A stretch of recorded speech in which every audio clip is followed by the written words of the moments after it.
What do you do when the president tries to steal an election?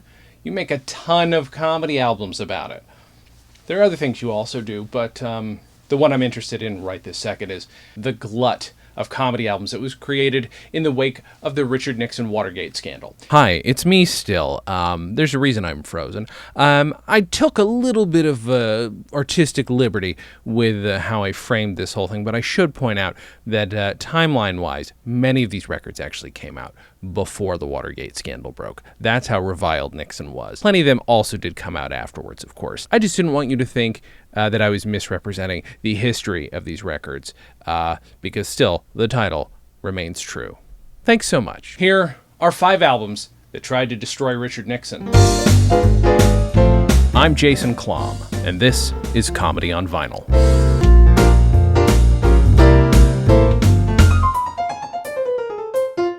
If you're familiar at all with anything that I do, this might sound familiar. I did write an article with almost this exact same title for the Interrobang about 3 years ago. I was trying to listen to a comedy album a day, and during that, I sort of discovered how many Nixon records that I had amassed over the years, and there are dozens of them. I say dozens, there's actually about a dozen. I wanted to talk about 5 of them in particular today, and they're going to be the same 5 from the article because I'm the most familiar with them. But I've been obsessed with the vice presidency for a long time. I've been working on this documentary with my friend Matt Sachs called Vice Presidents, being number 2 in the White House. Because of that, I'm obsessed with Spiro Agnew and Aaron Burr and Alvin Barkley, all kinds of vice presidents, all the vice presidents who never became president. And because of that, obviously, that's actually the reason I got into listening to stuff about Nixon, was the sideways way, because there are a couple records about Agnew himself. Because he was also garbage. And so there's more than enough material about him, and then, of course, plenty of material on Nixon. I'm a big fan of double talk. A lot of political satirists are. And that actually leads us into our first record. David Martin's Richard the 37th, The Agnew and the Ecstasy. Agnew being Spiro Agnew, his vice president. The album does open with Nixon asking his daughter to call him Mr. President. David Martin plays Richard Nixon. He's not the most famous Nixon impersonator. That would be David Frye, who we'll get to in a bit. But he does at one point in the album say, "Belief is the cornerstone of our belief." There are musical interludes in this record. A song specifically about Nixon's foot-and-mouth VP Spiro Agnew, which is entitled "Only a Heartbeat Away." Kind of a classic trope about the vice president. It's a truism, but it is also one of the most frightening things on the planet. A lot of VPs you really don't want to become president. You're voting for 2.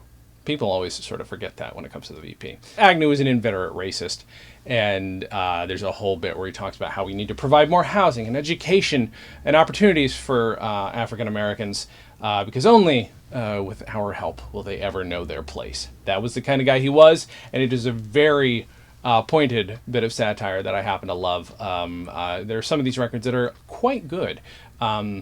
Just like the JFK records, they do depend on, in many cases, a very good impression, the most famous of which was David Frye, which brings us to record number 2.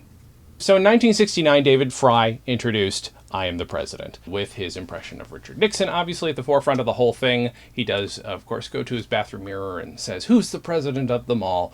And then speaks to what I think is probably the dumbest interpretation of Spiro Agnew. I mean, at one point in the record, Spiro asks Nixon to tell him about the rabbits, which, I mean, it's Nixon reassuring himself that he's the president. It is him moving into the White House. And, the effectiveness of it, I think, is taking the highest office in the land and just exposing how insecure somebody like Nixon was. Some of the material is imperfect, but there is a bit in here where where Nixon tells a journalist he believes in facts. That journalist says that he hasn't said a word, to which Nixon replies, "That is also a fact." That is a terrible Nixon. I cannot do a Nixon.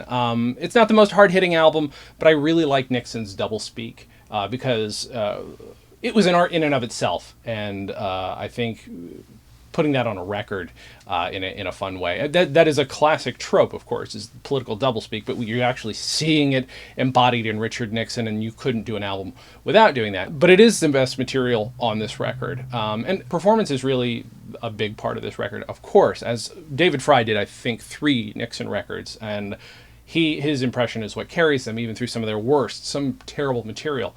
But if you really are interested in performance, I would suggest checking out record number 3.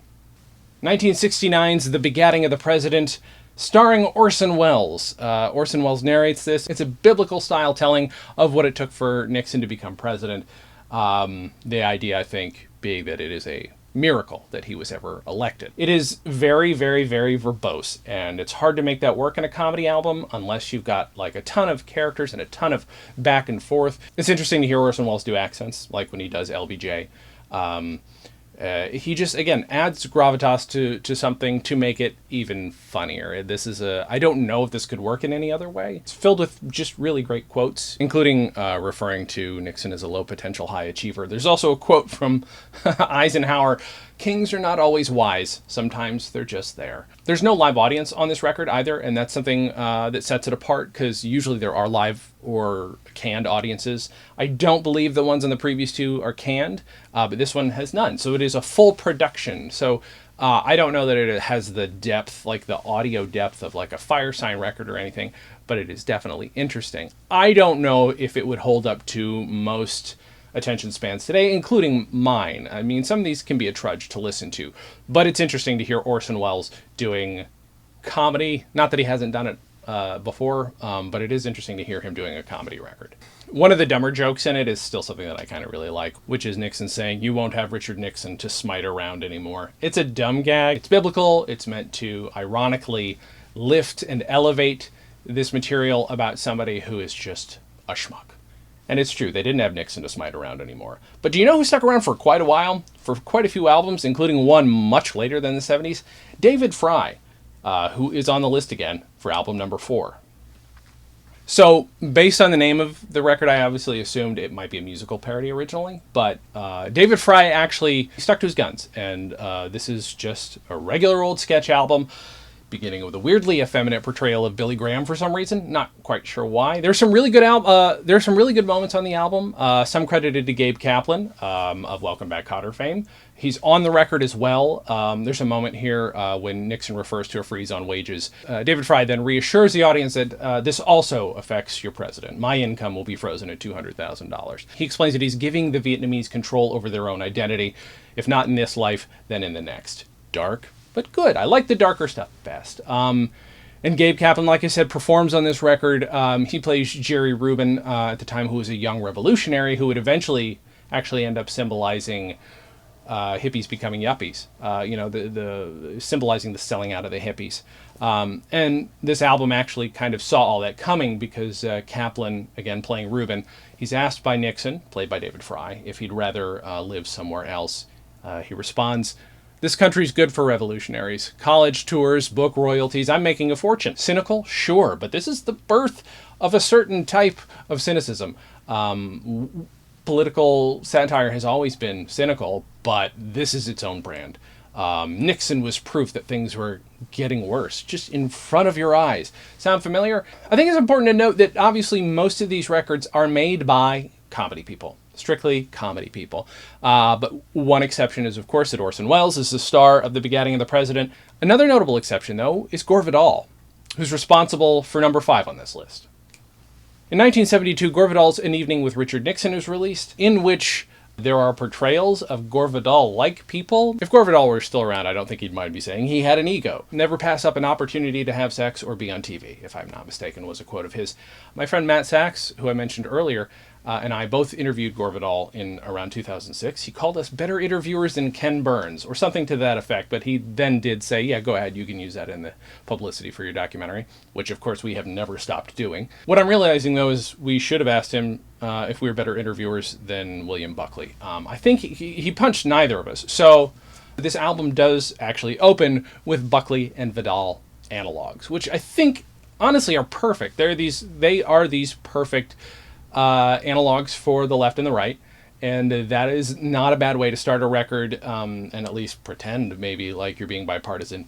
Gore Vidal was not bipartisan by any means, but it is a fun way, because especially if you know the relationship between Vidal and Buckley, to start a record. The fake Vidal even reminds you that, he's not a comedy writer. The most interesting thing about it, though, is that every word on this album is from the public record. This is stuff that was actually spoken. It is then just slightly spun. I mean, Gore Vidal is known for that. Gore Vidal is known for taking what exists and expanding on it. And in this case, it's a comedy album. Another point of interest on this actually is if you want to speak about political activism, regardless of how you feel, this does feature a performance by a young Susan Sarandon, who is great on it. Again, this is a record that is not necessarily laugh out loud, super haha belly laugh funny. It is more depressing funny, to be honest, because again, all the words are from the public record. In 1972, Professor Henry Graff said, "No president has ever been laughed out of office."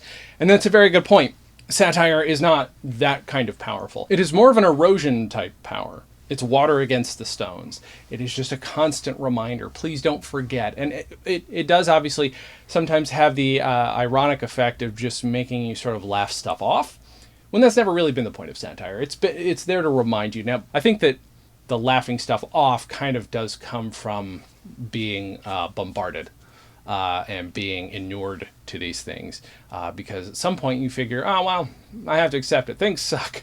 And things will always suck in a very specific way. But it is important for satirists to make their point however they can. And I think this preponderance of comedy albums about this one administration and the people in it says something. It does obviously reflect a need for it. People wanted to see people making fun of the president. You can't argue that these records brought Nixon down. Obviously, a well-oiled system and journalism and hard work are the things that actually brought him down. But it doesn't hurt that satire is there to remind people, to frustrate them, to anger them, to keep them frustrated and angry, if for no other reason so that they don't continue to trust power just because power is there. Power is nothing to aspire to.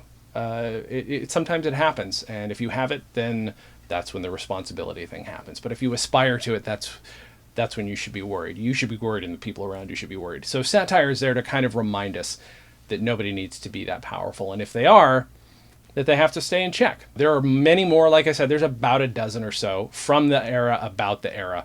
They're worth listening to if you want to, just dig around and listen to this kind of stuff. Just bear in mind there's going to be some insensitive stuff on it, not because it's a different time, but because people weren't thinking. If you have records that you love, because there might be some that I've missed, please put them in the comments. If you would, subscribe, tell people about it.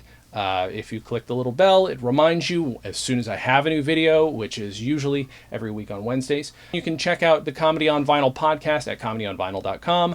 You can check us out on Twitter or Instagram at Comedy on Vinyl. Facebook also, Comedy on Vinyl. And then I am J Klamm, Jklamm on Twitter, and Jason Klamm on Instagram, and it's Jason Klamm on Facebook. Terrible branding for myself. If you go to patreon.com/stolendress, you can see video episodes of a lot of my shows that are normally audio only. You can support those shows there, and that would be of great help. Thanks so much for watching, and as always, have a good thing.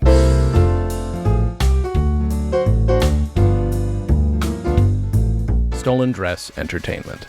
Hey, it's my turn. Ah!